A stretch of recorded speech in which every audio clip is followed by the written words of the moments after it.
You're watching CountFilms TV. Wow. That wasn't a joke? That's, no, that's bad, isn't it? Wow. Weight cut problems. Jeez. Oh, man. Thought someone's about to pop out of the mic. Start interviewing me. You know this hotel is haunted? Well, allegedly. Oh, you heard about the We already had this joke? conversation. Yes. That was The funny. redhead one? No. Oh, you're So right. apparently they took Pedro to the 10th floor to do some ghost hunting or whatever. And his Yep, coordinator testing. turned 1, 2, off 3, the light, testing. Turned the mic on. And what's his name? Forget his name. One of the guys at the PFL was like, whoa. He got freaked out. He was sitting He was in the Brendan's ground. name, In the was ground. like, Yeah. this shit happened today. And Pedro was like, bro, stop playing.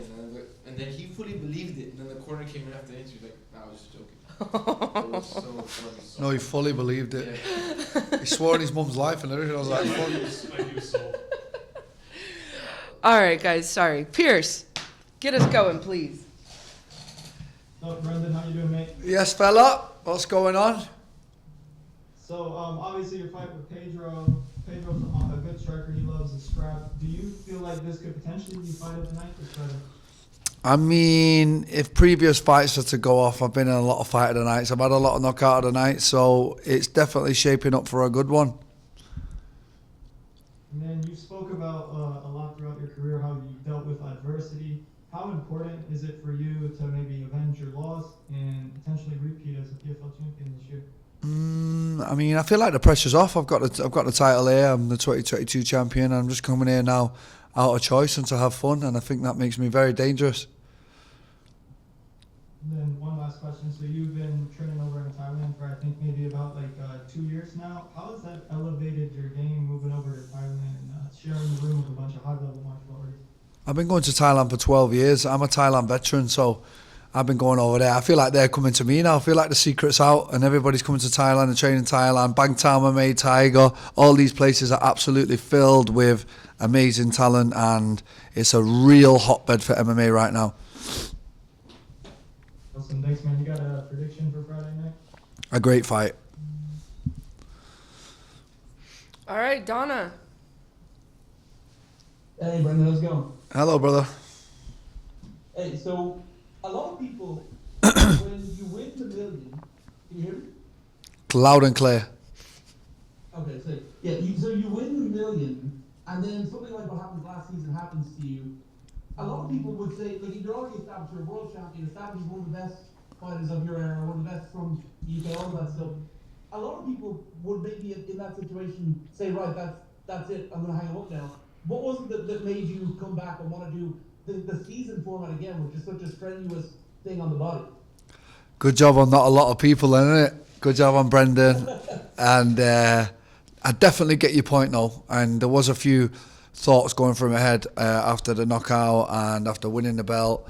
But listen, I am a fighter to my core. I love fighting. I love cutting weight. I love training. I love competition.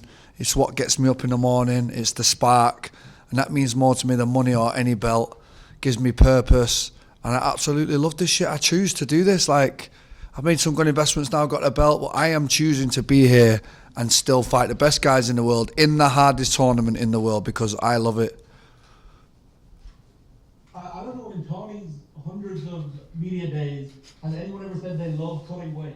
I think that's the first time anyone's ever said that. I actually do love cutting weight. I'm going to tell you why.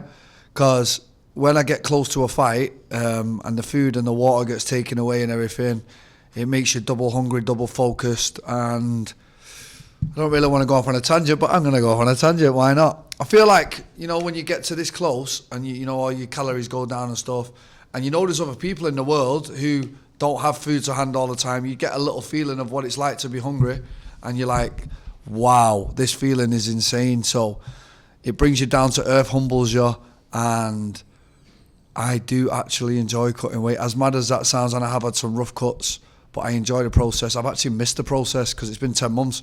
I was cutting weight every 6 weeks, 8 weeks. So to do it after 10 months, I'm actually enjoying the process again. Mad, I know. Maybe I'm a bit lost in the head with it, but I do enjoy it. Obviously, you mentioned Thailand a bit earlier, and you spent some time in Dubai training as well with Conor McGregor. Of course, you were part of what was supposed to be a training camp for him for this fight with Chandler, which is now actually happening. obviously you've seen him now, the post-injury McGregor. How do you think that fight goes, and what are the paths to victory for Conor in that fight with Michael Chandler? I'm really glad that fight's now been officially signed. I'm glad there's a date. And one thing I know about Conor is when he puts his name to a date, he shows up. He's never pulled out of a fight. He's had horrific injuries and gone in there with him. So we are going to see him fight Michael Chandler officially on that date now. And after the fight with Pedro and John and everyone, I hope I end up back in that camp and back training with him, because we had some great times, great training. Any particular memories stand out? Any particular what, sorry? Do any particular memories stand out? No, just great training, pretty much sparring every day it was. We were just having fun and enjoying martial arts like two world-class martial artists do, from the same neck of the woods, grew up in the same era of fighting and got a lot in common. So it was great to just touch base and share some knowledge. Finally, we saw obviously your pal Tyson Fury fighting in a couple of months for the World Heavyweight title. I wonder in the PFL cage, how do you think you do against Francis Ngannou if they rematch in that one? You can tell you're an Irish reporter. I want to get in Irish questions. This is fantastic. How do I think Tyson Fury would do with Ngannou in the cage? Yeah. Well, listen, Tyson's my mate, so I think he'll win. I think he'll knock him out. And yeah, I don't need Tyson messaging me saying what you talking shit for. So yeah, Tyson's the best man ever. Thank you very much for your time, Brendan. I look forward to the fight. You're the man. Tristan.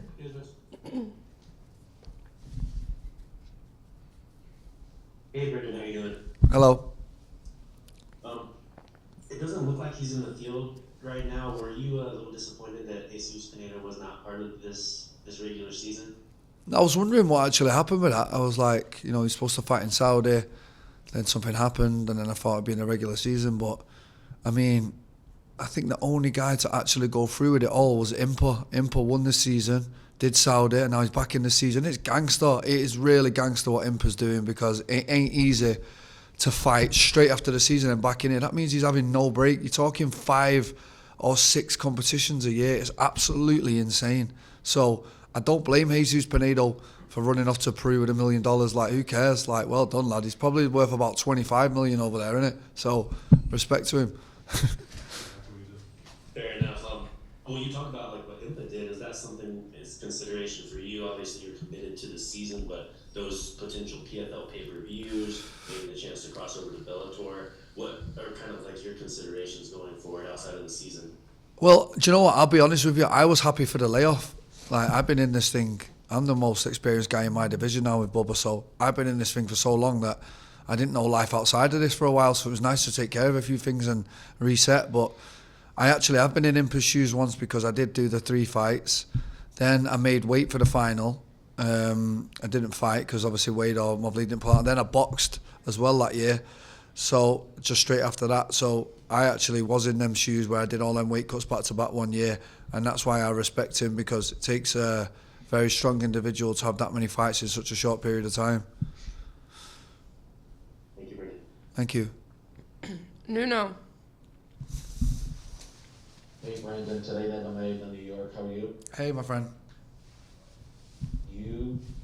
Your energy, your vibe is the best I think we've seen during this presser. How are you feeling? Is your body right? Is your mental right? You look like you're ready to go into war like in 5 minutes. So how are you feeling, bro? Wow, I'm glad you picked up on that, because my energy is high, because I've had a great camp. I'm actually finally not sat in front of you guys with 30 pounds to cut, or had a bad weight cut, or had infections, or had a bad team around me, or no negative distractions outside of fighting. And you really are going to get to see the best version of Brendan on Friday night, and that's why my energy's high, and that's why I'm so excited to show you. Wonderful, thank you. What do you think, Brandon, will be the biggest adjustment or challenge for the new fighters on the PFL roster coming to the tournament game, to the tournament space? You know what? This is the hardest thing I've ever done in my life. It really is. There's nothing harder than this in the sporting realm. Like, doing all these fights back to back, and all the media and all this, and flying around the world. It's really difficult. And when I first came to the PFL, I was used to fighting 2, maybe 3 times a year. Now you're doing 4 in 7 months. Added pressure, the world class competition. It all adds up. and it takes you a few seasons to get used to it. And you know, all these guys are great fighters that are coming over, but this is a different entity. You have to be a different mindset. You have to deal with fights differently. Point systems and tournaments is its own entity, and what I've shown over the last few years is I am a tournament fighter, so we'll see where everybody is in August. We keep hearing the word redemption around your name. What does redemption look like for you? I've not said redemption once. I'm just here to have fun. I'm here to have absolute fun in the Smart Cage on Friday night. Looking forward to it. Thank you. Have a great one. All right, Mike, close us out for B, please. Brent, I gotta ask, no one's asked you about it, but as you were sitting down, Tony mentioned this hotel you guys are staying at or doing this at is haunted. Do you not believe in haunts and ghost stories and stuff like that? You know what? I forget the horror stories, but I just want to touch on Chicago as a place. What a beautiful place. What a great city. I really enjoyed myself in Chicago. It's my second favourite city in the States, maybe third. But it's really up there. I really enjoy it here. I really like the vibe. It reminds me a bit of hometown Manchester. It's like it's a bit rainy and windy, and it's got the big buildings and a bit industrial. It's fantastic, and I look forward to staying here after a few days after the fight, having a Sunday roast and a nice Guinness. Can't wait. It is a great city. That's where I'm from. I gotta ask. Nice. So, talking to a lot of fighters today, they mentioned how truly what they are to the root of their core is a fighter, and that's what you said. Why do you feel, and can you talk about how PFL has allowed not only yourself but so many fighters to truly find within themselves that yes, the $1 million is nice, the belt is nice, but this is the best promotion, the best organization to really showcase who you are as a fighter and as a person combined? Yeah, of course. And I was picked up by the PFL in 2019 after the Contender Series controversy. So for me, I owe this company a lot. You know, we've brewed together. I was the first English person in here. Now look how many they've got. Now look at PFL Europe. Look how far the company's come. Look how far I've come.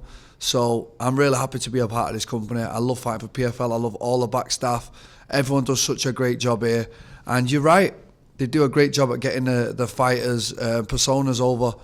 Because it's not easy sometimes. It's hard for fighters to get across what they're thinking. A lot are reserved. Everyone's got different personalities, but PFL does the best job that they can to bring that personality out for everyone. The last one from me, and I appreciate the time. You talk about personalities. You've positively mentioned a lot of negative things fighters have to go through on fight week, media, during weight cuts, all of that.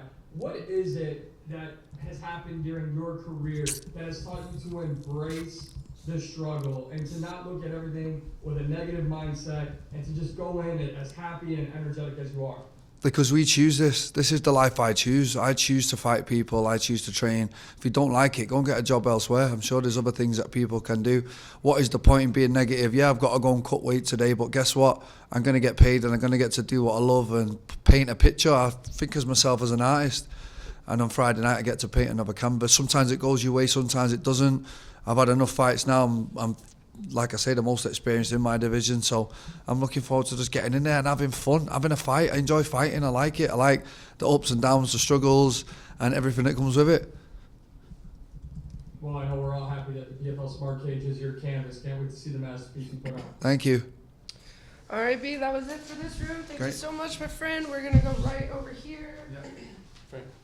Thanks, bro. Nice guy. Awesome.